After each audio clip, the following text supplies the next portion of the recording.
Hi, and welcome on the mat today. Today I will give you an introduction into your breathing muscle, the diaphragm, and into the pelvic floor, and how those two are connected, and how you can use your breath to actually establish a connection to your pelvic floor. So we're going to start with the breathing muscle, the diaphragm. Your breathing muscle sits in your rib cage. So if you find your ribs, I'm going to find my ribs.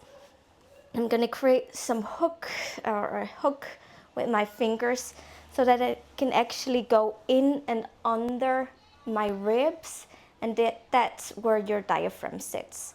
Your diaphragm spans from the front of your body all the way to the back.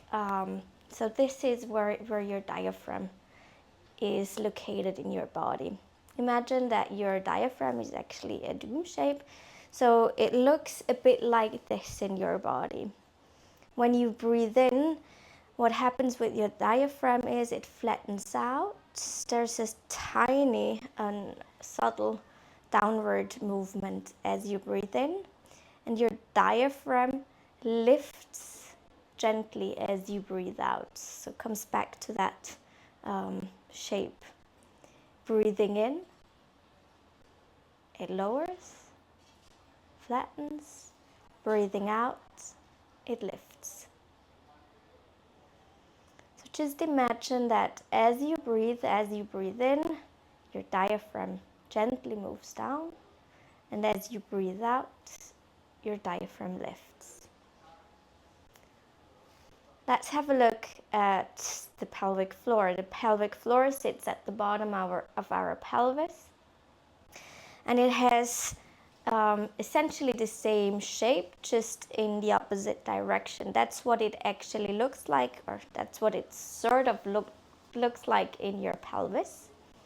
And it does the exact same thing. As you breathe in, your pelvic floor muscles move gently downward. As you breathe out, your pelvic floor muscles lift. So there's that gentle, subtle downward movement as you breathe in, and a subtle lift as you breathe out. Your pelvic floor muscles relax as you breathe in, and a very subtle engagement as you breathe out. So by breathing mindfully, you're actually able to very gently activate your pelvic floor muscles. You don't need to do that forcefully for the moment. Just allow that movement to happen. So taking a few breaths here, taking a deep inhalation, and maybe imagining how those two muscle groups even move down as you breathe in, gently lift as you breathe out. Moving down as you breathe in, lift as you breathe out. One more breath here. Breathing out. We take it one step further. So maybe use your bolster to come into a kneeling position. Maybe you don't have a bolster, then grab some cushions, maybe your blanket, just roll it so that you can stack yourself onto something. And as you sit here, maybe you can already sense your private parts, how they're touching, or maybe your inner thighs. You can sense how they're in contact with the bolster. And as you sit here, allow your eyes to gently close for a moment. Come back to that image of your diaphragm and your pelvic floor. As you breathe in, allow your pelvic floor muscles to relax, to gently move downward. As you breathe out, just allow that lift. Don't force it, just allowing that movement to happen as you breathe in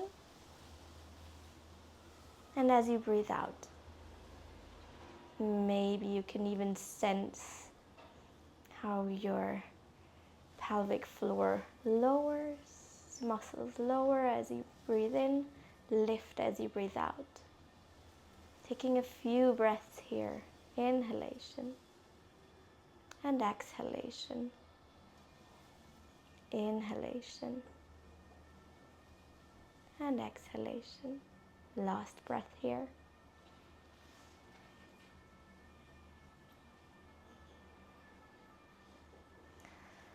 Fully relax and come back. If it feels like you're not sensing anything at all, don't worry. It will come over time. The more you practice this, the more you will be able to really sense that movement in your body. If you're early postpartum or postpartum and still have difficulties getting in contact with your pelvic floor, just stick to these. Don't force any engagement of the pelvic floor muscles. Just start to breathe into your belly, allowing that movement to happen, and start maybe imagining how this movement happens in your body, and over time I'm sure you will be able to sense more. Have fun practicing. Thank you very much.